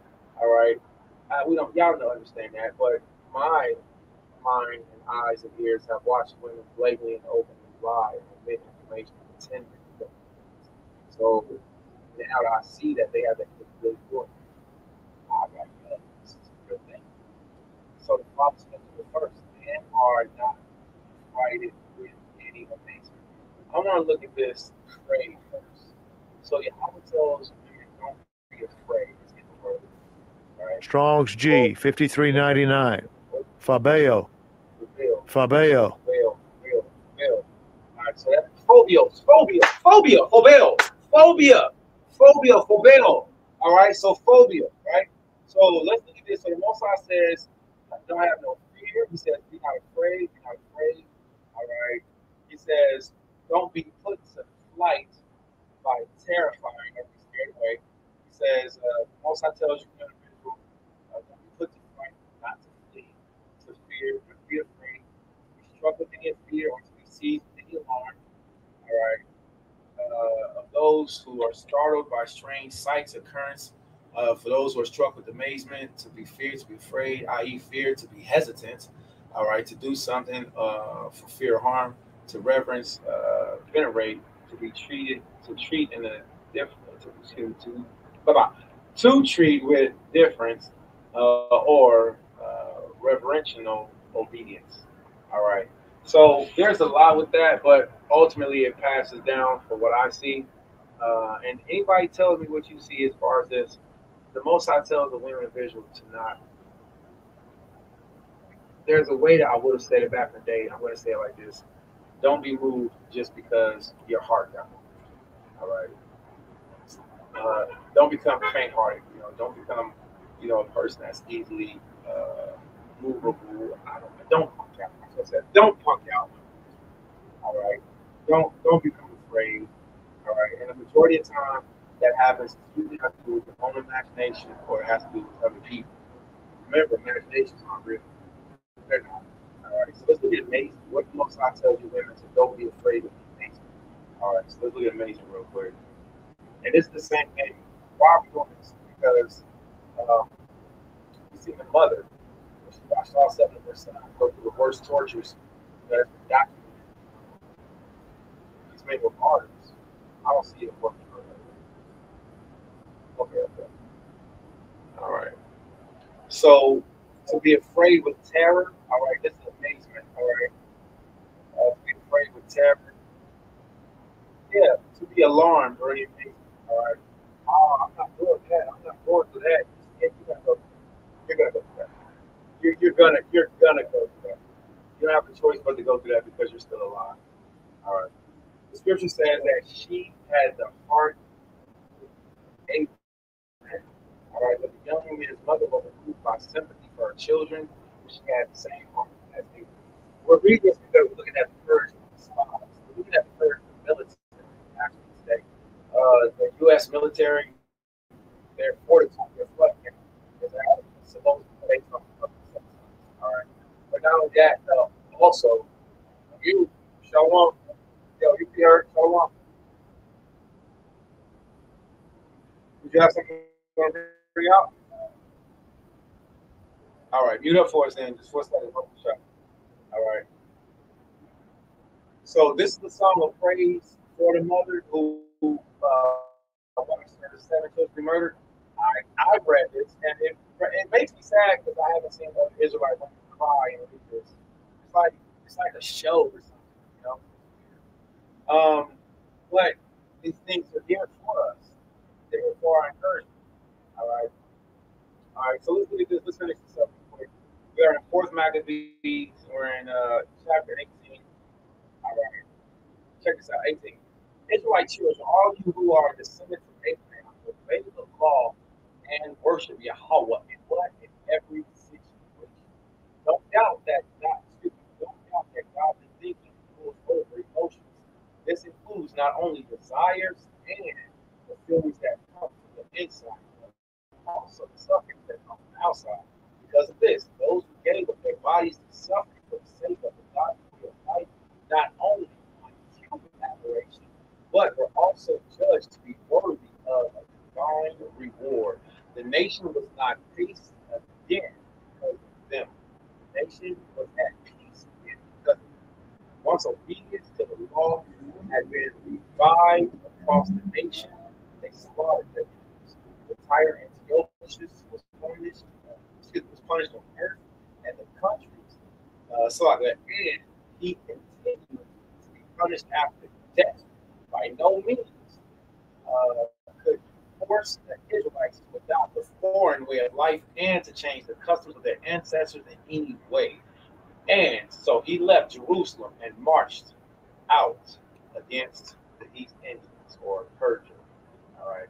So I really don't like the way these new standard versions read, but I really do appreciate us still being able to hear these writings.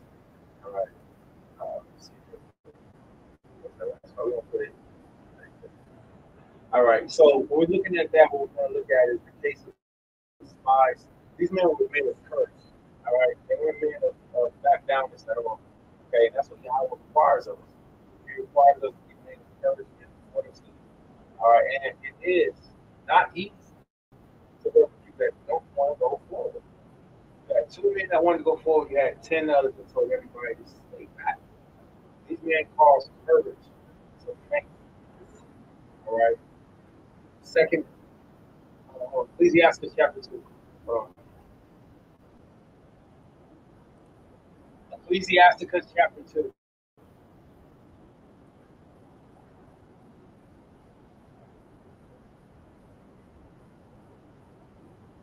All right, Ecclesiastes chapter 2, real quick. I'm going to read it from the NIV, and then we're going to pause this for a second. We'll get back to the 12 portion. Ecclesiastes chapter 2. Come on the screen with us. All right. It says, yeah. I'll look at this with Ecclesiastes. I'm going to get Sirach.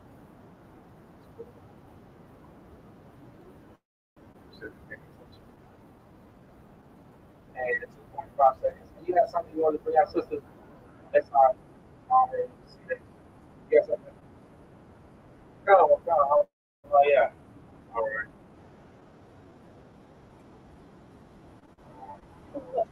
Sirach chapter 2.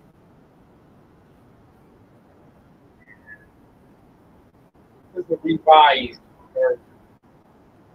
Okay. Sirach chapter 2. Read down. Verse 15. Verse 14. Verse 12. Woe to timid hearts and to slack hands and to the sinner that walk the double path. Woe to the faint-hearted who have no trust.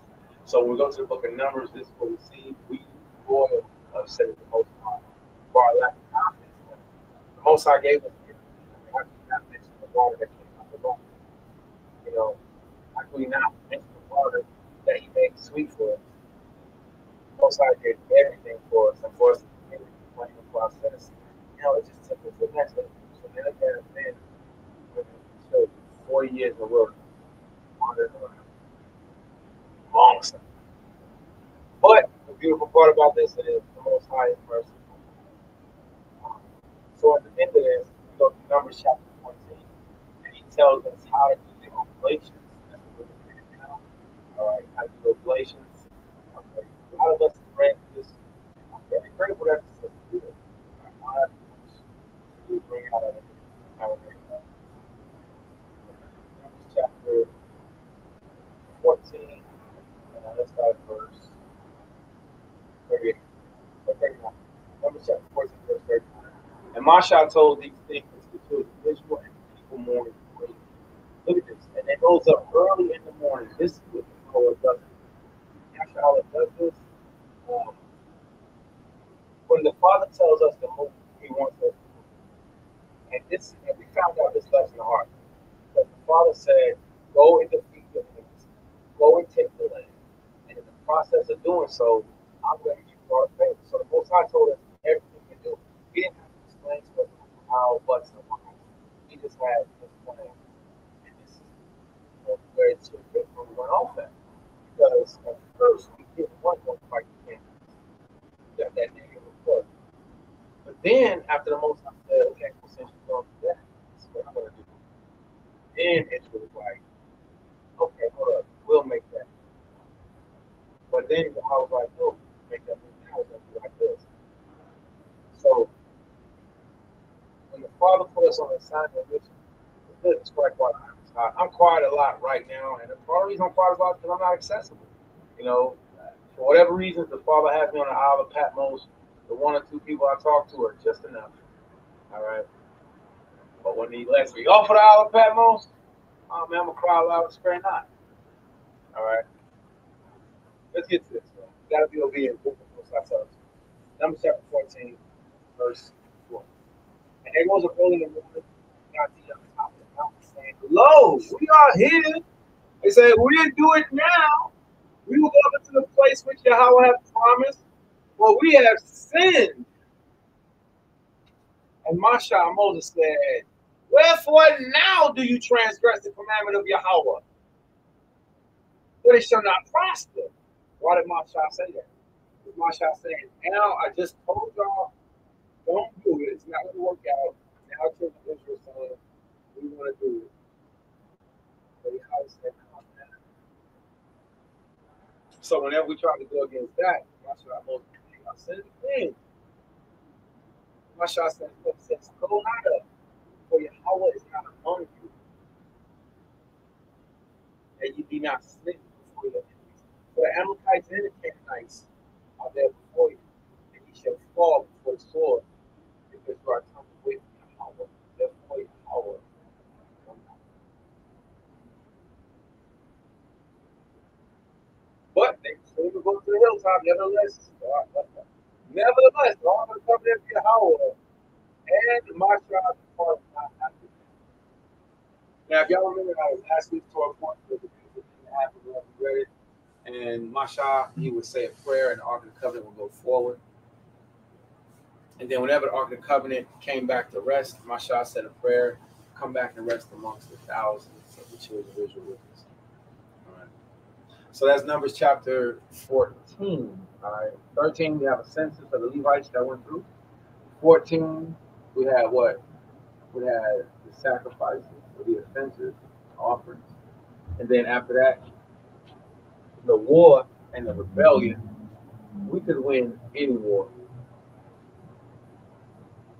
if only we would just be obedient to YaHaWa. We could literally win any war. All right. From Yasharahla is possible. All right. So let's get back to this real quick. We got the conference call on. SHALAWAM to you. What's up, Bishop? All right. So now we're in Numbers chapter 15. Numbers chapter 15, one of my favorites, because I'm going to skip right now. Numbers chapter 15, the most visited verse, replayed verse. All right. Most of it tells us to put fringes on our clothes. We can't make this stuff. Fringes the border with blue. SHALAWAM Shabbat way and Shabbat. SHALAWAM love this game, man. All right, we're still tracking live on YouTube and on Facebook, so we're doing the scripts this year. So school teachers are coming on the call. So check this out. Last part of this week's Torah portion of chapter 15. Changed my life. Speaking to the children of Israel, Baptist, we do this all day. Speaking to Anya Yasharahla, and bid them that they make. Now, I'm okay with purchasing, but I bought 2 sewing machines, brand new. These big fingers, man, I can't open a rose petal. If I could, I would.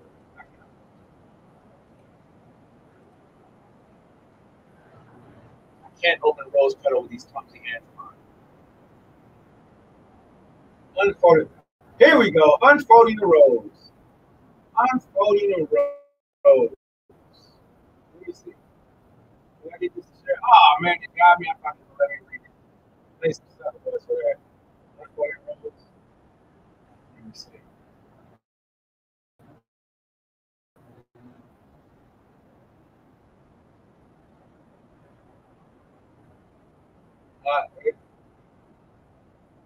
There's a lot. All right, check this out. Real quick. I'm gonna start from the top. Not too much. This isn't. It's actually what I've been for. But it's pretty cool.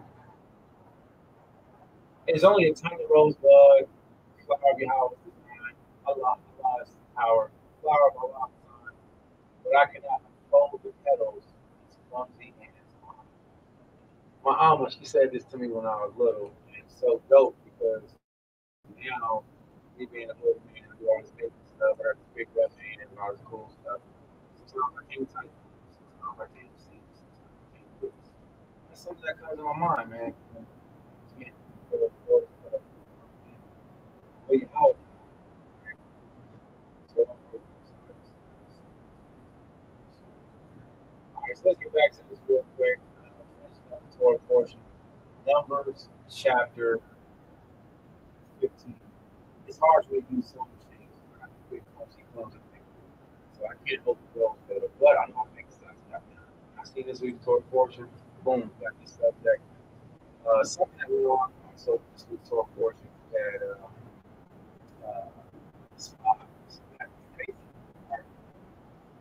faithful heart. All right. Example 2 times. That's kept coming in my mind, man. You know, so brothers, we do something like that, but artists might not actually be. But you might be artists who faithful. So we see that in the artists that work to save the children of Israel. So yeah, definitely know what's going to say. All right, so Numbers chapter 15, verse 37. وَيَأْمَرْ ahshara dabar the one called Yasharahla and bid that they make the fringes and the borders of their garments throughout the directions. All the fringe borders. Seeing this archaeology, seeing this in this we actually have to look here. We actually have to look here. As you see, the relief of King Sennacherib, Hebrews book of slavery. Let's see. No. King Sennacherib relief. Oh, it says Sennacherib. Wow. Sennacherib. Sennacherib. Man. Northern Kingdom King Sennacherib. There we go. Thank you. All right. So if you don't know about Northern Kingdom and King Sennacherib, all right, King Sennacherib was the East Indian. All right, and he enslaved the children of Israel. When he enslaved the church, still say Sennacherib. When he enslaved us, all right, there was wonderful archaeology that was found to where the Israelites had fringes on. So hoping I can find a relief. Okay, that's Sennacherib, whatever. That's Akkadian. Akkadian cuneiform Hebrew. All right. So when King Sennacherib took the Hebrews into slavery,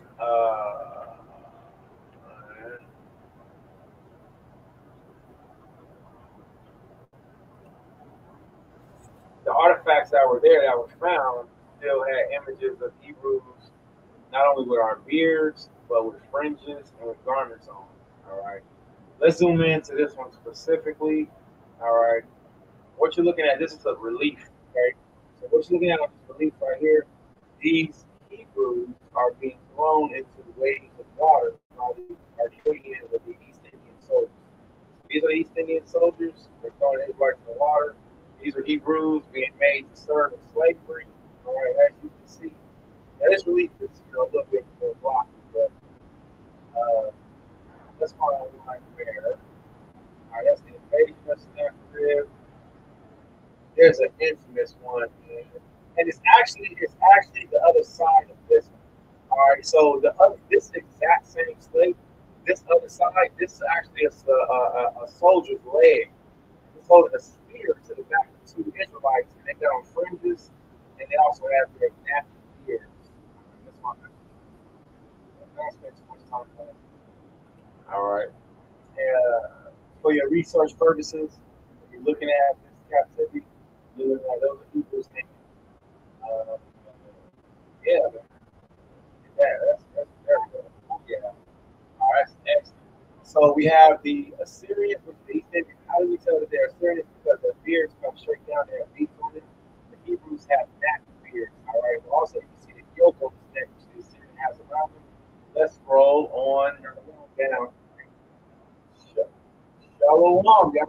So if these walls could talk, which they did, so they tell us the archaeology, they tell us history, they tell us what's before us, they tell us what's behind us, you know.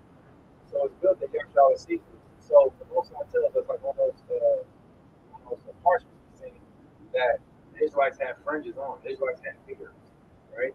So the Most High commands us to put the fringes in the borders of their garments. So it's easy for us to spot because not every nationality dressed like this.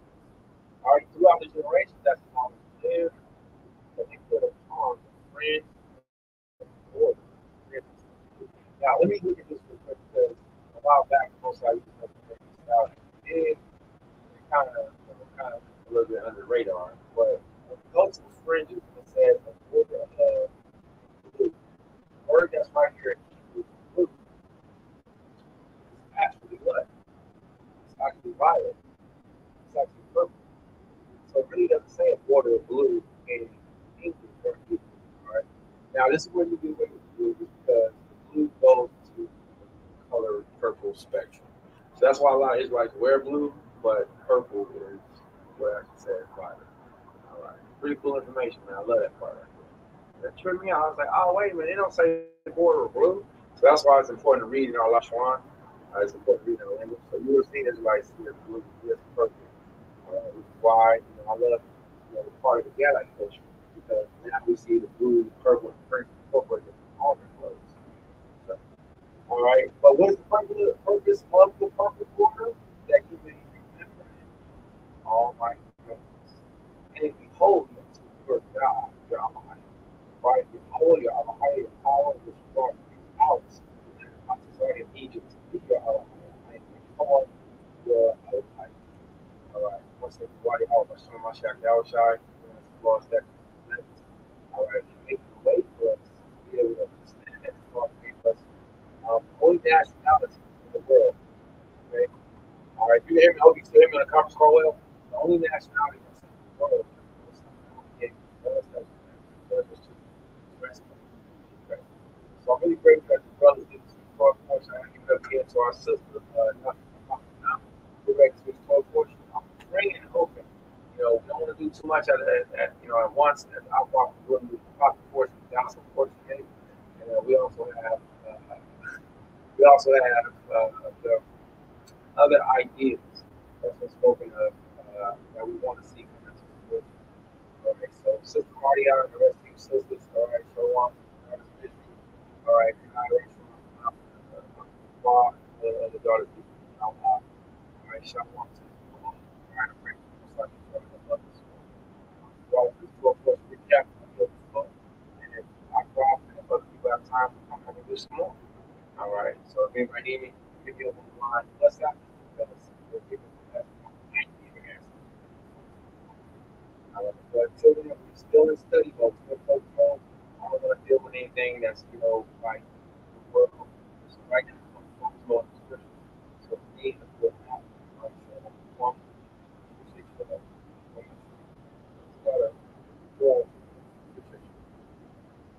Yasharahla. Yasharahla. Yasharahla.